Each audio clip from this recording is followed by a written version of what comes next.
नमस्ते, मी स्नेहा दर्पणकर. एसपी9 मराठीमध्ये आपलं पुन्हा एकदा स्वागत. तर पाहूयात आजची इन्फॉर्मेटिव्ह न्यूज. माहितीच्या युगात आपण जगत आहोत, जिथे बातम्या सेकंदात आपल्या मोबाईलवर पोहोचतात. एकीकडे आहे पारंपरिक मीडिया, टीव्ही आहे, वृत्तपत्र आहे, रेडिओ आहे, तर दुसरीकडे आहे डिजिटल मीडिया, ज्यामध्ये सोशल मीडिया आहे, वेबसाईट्स आहेत आणि ऑनलाईन प्लॅटफॉर्म्स आहेत. मग प्रश्न असा आहे, या दोन्हीपैकी कोण अधिक प्रभावी आहे? याच प्रश्नांवरती आजची ही स्टोरी असणार आहे. तर सगळ्यात पहिला पारंपरिक मीडिया. पारंपरिक मीडियामध्ये टीव्ही येतं, न्यूज चॅनेल येतात, वृत्तपत्र येतं, रेडिओचा समावेश होतो.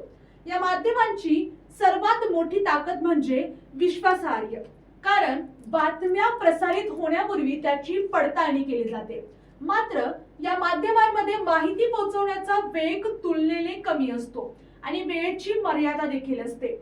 त्याचबरोबर डिजिटल मीडियामध्ये आहे YouTube, Instagram, Twitter यांसारख्या प्लॅटफॉर्मचा समावेश होतो.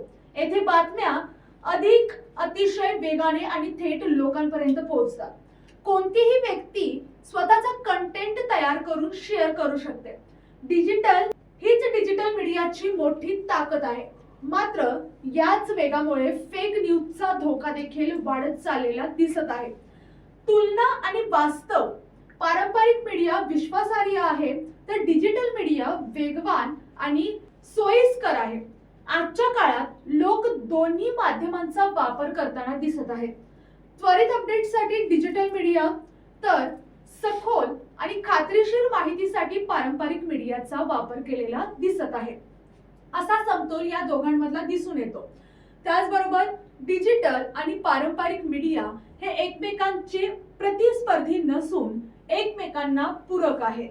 भविष्यातही या दोन्ही माध्यमांचा एकत्रित वापर माहिती अधिक प्रभावीपणे लोकांपर्यंत पोहोचवेल.